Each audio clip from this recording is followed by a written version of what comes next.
Hi, I'm MC Jessie。大家好，讀你聽2.0，今日繼續讀 Miguel de Cervantes 嘅 Don Quixote 唐吉訶德。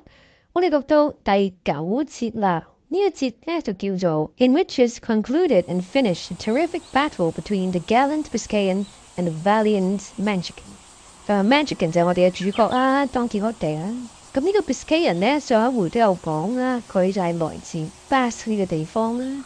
佢哋嘅決鬥咧，上一回咧就賣咗個關子喎，就唔講嗰個進程嘅。咁有呢一回咧，睇下佢哋嗰個決鬥，個騎士嘅決鬥到底係點？跟住我哋交俾 Costa 同大家讀嚟聽。In the first part of this history, we left the valiant Biscayan and the renowned Don Quixote with drawn swords uplifted, ready to deliver two such furious slashing blows that, if they had fallen full and fair, they would at least have split and clapped them asunder from top to toe and laid them open like a pomegranate. And at this so critical point, the delightful history came to a stop and stood cut short without any intimation from the author where what was missing was to be found. This distressed me greatly, because the pleasure derived from having read such a small portion turned to vexation at the thought of the poor chance that presented itself of finding the large part that, so it seemed to me, was missing of such an interesting tale. It appeared to me to be a thing impossible and contrary to all precedent that so good a knight should have been without some sage to undertake the task of writing his marvellous achievements, a thing that was never wanting to any of those knights-errant who, they say, went out their adventures, for every one of them had one or two sages as if made on purpose, who not only recorded their deeds but described their most trifling thoughts and follies, however secret they might be. And such a good knight could not have been so unfortunate as not to have what Platir and others like him had in abundance. And so I could not bring myself to believe that such a gallant tale had been left maimed and mutilated, and I laid the blame on time, the devourer and destroyer of all things, that had either concealed or consumed it. On the other hand, it struck me that, inasmuch as among his books there had been found such modern ones as The Enlightenment of Jealousy and The Nymphs and Shepherds of Hanares, his story must likewise be modern, and that though it might not be written, it might exist in the memory of the people of his village and of those in the neighborhood.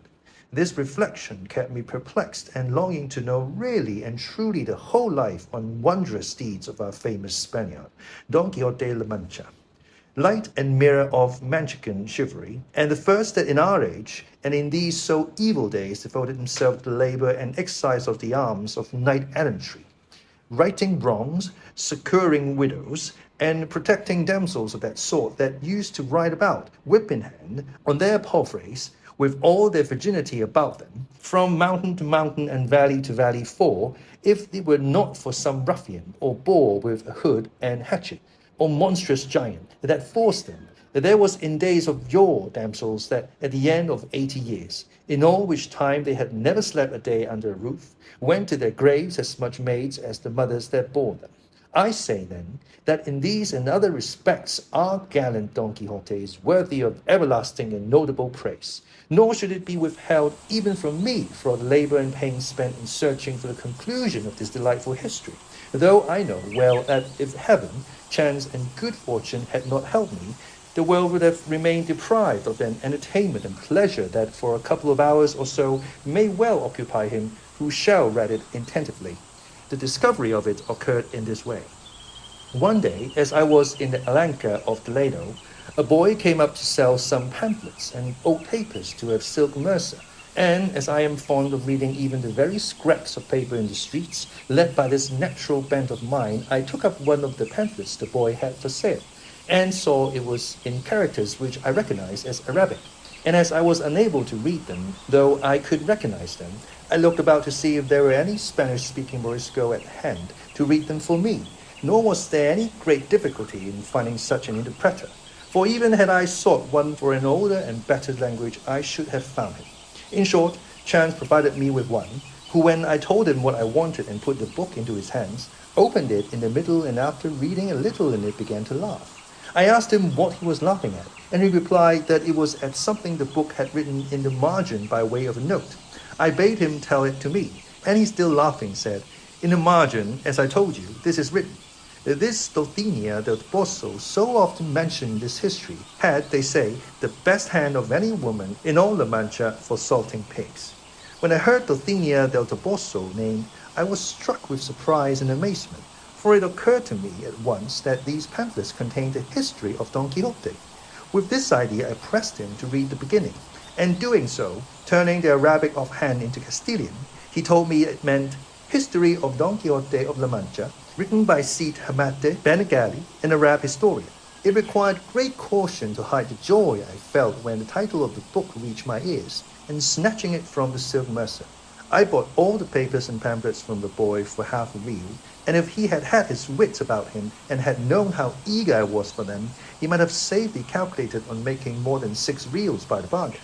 I withdrew at once with the Morisco into the cloister of the cathedral, and begged him to turn all these pamphlets that related to Don Quixote into the Castilian tongue, without omitting or adding anything to them, offering him whatever payment he pleased. He was satisfied with 2 arrobas of raisins and 2 bushels of wheat, and promised to translate them faithfully and with all dispatch. But to make the matter easier, and not to let such a precious find out of my hands, I took him to my house, where in little more than a month and a half, he translated the whole just as it is set down here.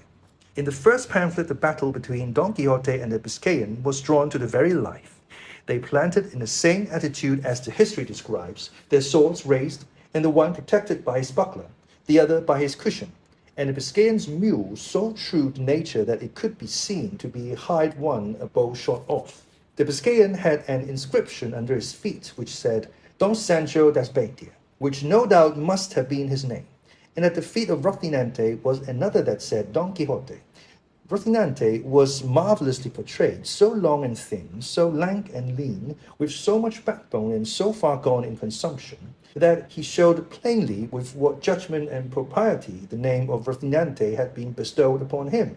Near him was Sancho Panza, holding the halter of his ass, at whose feet was another label that said Sancho Zancas. And according to the picture, he must have had a big belly, a short body, and long shanks, for which reason, no doubt, the names of Panza and Zancas were given him, for by these 2 surnames the history several times calls him. Some other trifling particulars might be mentioned, but they are all of slight importance and have nothing to do with the true relation of the history, and no history can be bad so long as it is true.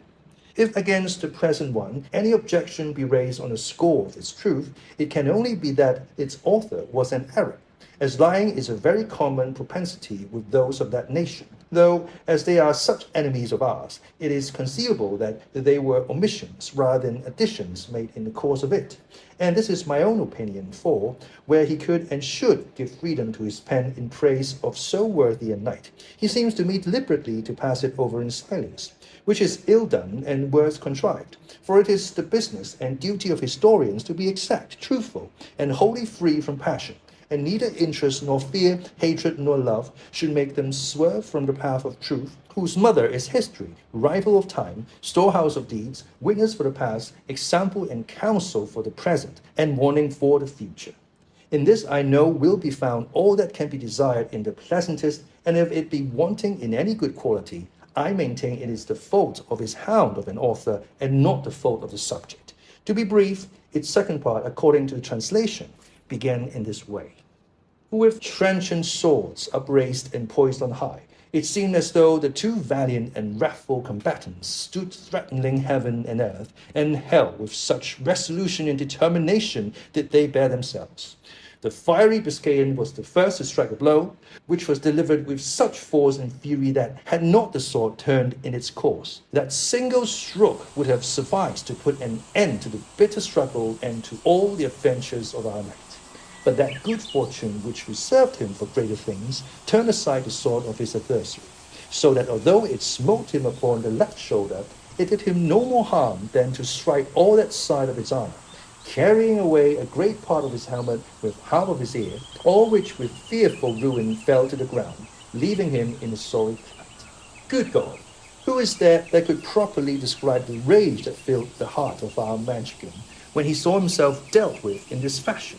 All that can be said is, It was such that he again raised himself in his stirrups, and, grasping his sword more firmly with both hands, he came down on the Biscayan with such fury, smiting him full over the cushion and over the head, that even so good a shield proving useless, as if a mountain had fallen on him. He began to bleed from nose, mouth, and ears, reeling as if about to fall backwards from his mule, as no doubt he would have done had he not flung his arms around his neck. At the same time, however, he slid his feet out of the stirrups and then unclasped his arms, and the mule, taking fright at the terrible blow, made off across the plain, and with a few plunges flung his masters to the ground. Don Quixote stood looking on very calmly, and when he saw him fall, leaped from his horse, and with great briskness ran to him, and presenting the point of his sword to his eyes, bade him surrender, or he would cut his head off. The Biscayan was so bewildered that he was unable to answer a word, and it would have gone hard with him. So blind was Don Quixote, had not the ladies in the coach, who had hitherto been watching the combat in great terror, hastened to where he stood and implored him with earnest entreaties to grant them the great grace and favour of sparing their squire's life. To which Don Quixote replied with much gravity and dignity, "In truth, fair ladies, I am well content to do what ye ask of me. But it must be on one condition and understanding, which is that this knight promise me to go to the village of El Toboso, and on my behalf present himself before the peerless lady Dulcinea, that she deal with him as shall be most pleasing to her." The terrified and disconsolate ladies, without discussing Don Quixote's demand or asking who Dulcinea might be, promised that their squire should do all that had been commanded. Then, on the faith of that promise, said Don Quixote, "I shall do him no further harm, though he well deserves it of me." 唔該晒 Costa， 呢一節就讀完啦。呢一場決鬥咧就結束咗啦喎，就係一個咁嘅峰迴路轉啦嚇。Don Quixote就首先就膊頭受到攻擊啦，中槍啦，可以咁講啦。咁但係之後咧，對方咧就隻馬就失蹄喎，咁啊成個咧就落咗馬，咁就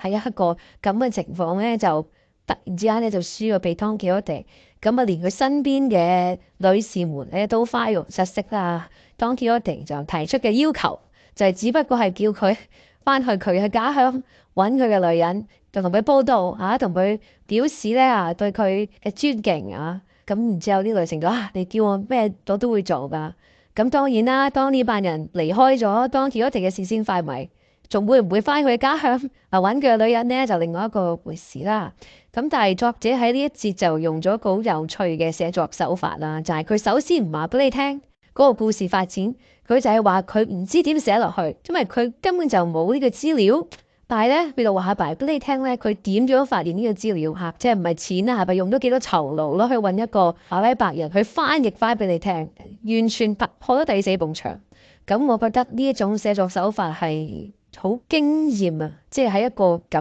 耐幾百年前嘅作者，佢可以經常突破第四埲牆，一個咁生動嘅寫法，完全唔害怕會令到讀者睇得唔順啊，又或者完全唔會離題啊，唔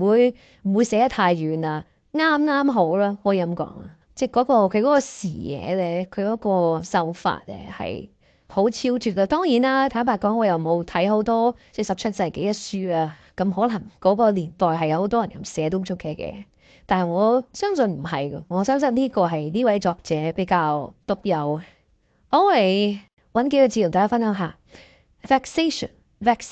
名詞嚟嘅 VEXATION Vexation，the state of being annoyed, frustrated or worried。兩個 phrase 啊，幾有趣嘅。Inasmuch as INASMUCH 呢個 inasmuch 係一個字嚟嘅 ，inasmuch as 意思係 to the extent that, in so far as, considering that, since。inasmuch as 做一個連接詞啦，一個可以用嚟做連接詞嘅字。